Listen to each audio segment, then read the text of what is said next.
I think it's due time for Roseanne Barr to make a comeback after getting canceled back in 2018. And in a recent interview with Variety, she revealed that she is working on a new comedy series. She describes it as a cross between The Roseanne Show and The Sopranos, which centers on a small-town farmer in Alabama who is saving the United States from drug gangs and China. The protagonist dabbles in growing and selling drugs like cannabis and magic mushrooms. She claims it's silly and out there. It will contain very offensive ideas and a lot of swearing. I live with my daughter and her husband and their 6 children on a farm, and they have goats running through their house. It's based on my life as a farmer in Hawaii. They save America with guns, the Bible, petty crime, and alcoholism. It's kind of like the Coen brothers thing.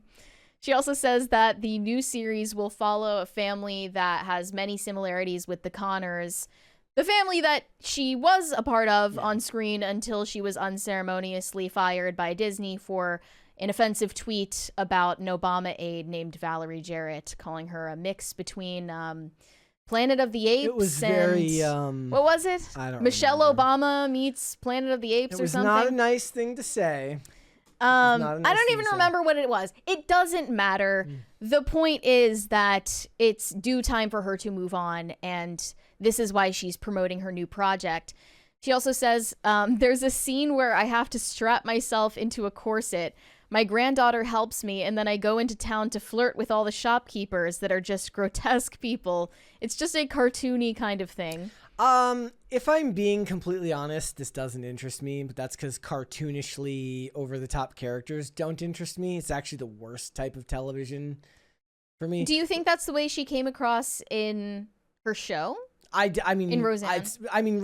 Cartoonish back then is a vastly different thing than how cartoonish is portrayed now. And I didn't watch the revival, but I'll wait for a trailer to come out before I make a judgment. I would watch episodes of Roseanne around the house if it was on TV back when I was a kid, but it wasn't something like, I bet you it's the type of thing, if I went and rewatched it now, it actually would probably have some really, really great moments that would speak to me more as an adult who's actually been through some stuff as opposed to when I was a kid. But in general, when characters are made over the top, it tends to be where I check out when it comes to these things. What's it like? What are the reasons that Taylor, and again, we're not talking about a comedy, I'm saying one of the reasons why Taylor Sheridan, and you've talked about it before, where you see him as kind of a Trojan horse for progressive ideas, it's because the characters aren't cartoonish. I liken it to if a character's written by Hollywood, it's written as a tweet, whereas he writes characters like a thread, meaning that the tweet is the bombastic, over-the-top caricature, whereas a thread has more depth, more insight, and a more fully realized idea of a person, which is why these types of shows don't tend to interest me. But a show like Yellowstone is perceived as conservative or implicitly conservative because of merely the fact that it takes interest in people who live outside of New York or LA. Yes, and I'm going to address this, and I'm not saying that those types of characters don't interest me when we're talking about dumb action movies, but I'm saying if we're talking about a show that's actually trying to have some type of a statement or make a statement on something, I would prefer there be a little bit more depth to it. If we're talking about dumb action movies, you can be an archetype, you can be a caricature, that's fine.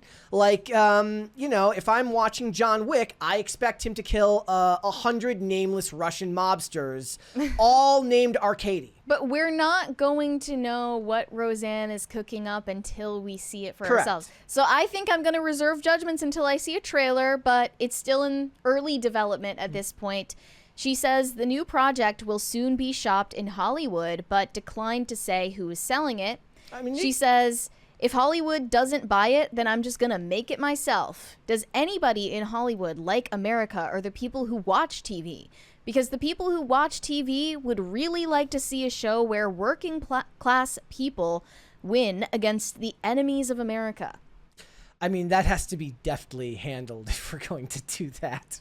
They're gonna Doesn't do that. sound deftly handled, but Everyone's talking about the vibe shift. I know I'm like beating a dead horse at this point. Vibe shift. Everyone is just calling out whatever they want to be the next example of the vibe shift and giving credit to Trump for it. But in this interview, Roseanne credits Trump's re-election with proving that American viewers are eager for content that Hollywood has been loath to make all these years, or perhaps just the past 8 years. Well, and she explains Hollywood has made itself irrelevant to the American people. If they want to survive, they should work with the new president. American people elected him in an overwhelming victory. They should get back in touch with them and make some money, which I don't know if they do or not, because they've proven to be ideologues rather than business people. What shocks me is the fact that they prefer to lose money and then explain that to the shareholders who apparently have no problem with that. There was actually a movie that came out last year that signaled this shift ahead of time, and that was Twisters. When the director, they were like, so, Mr. I feel so bad now because the guy did such a great job and I don't remember his name. Mr. Director, it's a movie about tornadoes. Can you tell me in which way climate change is the sole responsible reason why Tornado Alley has tornadoes? And I'm obviously being hyperbolic. And he's like, yeah, we're just going to kind of make a movie about like people surviving tornadoes. It's like, bro, it's air moving in a circle. And that was great. And like in that, like he basically did, Anthony Mackie read that interview and he goes, how can I do the opposite of this? Which was, I was already like, so I was hesitant about Twisters to start. Colonel Kurtz called it way early. She goes, this is going to be the best movie of 2024. She was right. Amazing instincts. She has amazing instincts. And I said, I'm like, there's just no way. They're not going to be able to help themselves. But, I wasn't quite the captain of the Glenn Powell fan club yet, like I am now, officially certified. And you need that to match your Tom Cruise devotional candle. I shouldn't be encouraging this sacrilegious behavior. Okay, I need a Glenn Powell candle. But they proved that they can do it. It probably tears at their very soul to make some type of movie that shows middle America in a positive light and actually shows a capable straight man. But they can do it. By God, if they try, they can do it. So maybe yeah, you're right. The vibe shift happened, or at least was bubbling up well before the election last year. People were already talking about it for months, and Twisters was a sign of that. It was one of the major movies that it did really well and like showed that it was possible for people to find an appeal about a story that takes place somewhere Hollywood usually reviles. I'm actually arguing with Nick C in the chat right now about whether Twisters was good or not. He says Twisters was not good. I said yes, it was. Look, I don't think it was amazing, but I enjoyed it. I definitely enjoyed it. I enjoyed myself watching it, and that's good enough for me. But when asked if she would consider ABC if the network was interested in taking up her show, Roseanne replied with an emphatic, "Fuck no." As for other potential Hollywood suitors, she isn't so sure that one will step up. She says, I don't give an F either way. I'd like to get paid handsomely to bring another shit effing network back from doom, as I've done twice for ABC, but I just don't see how they would keep their nose out of my business. We'll see. If not, I'll just go somewhere else and put it on my own website.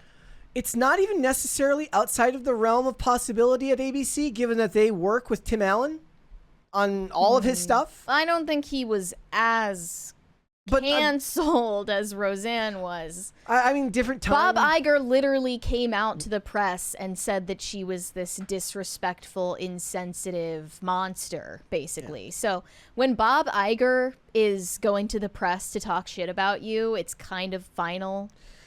Well, then you just that's wait. the final word on that. Then you just wait for Bob Iger to retire. And it's because Roseanne... He wants to be governor now. Roseanne at least has the self-respect not to go groveling back to these people who threw her under the bus all those years ago and want their approval again. I appreciate that she's just coming right out and saying, like, F them, I don't want to work with them anymore, because they were the ones who threw her out to, they let her out to dry, and they wouldn't deserve to make money off of her again. She was certainly the most interesting person to meet at the...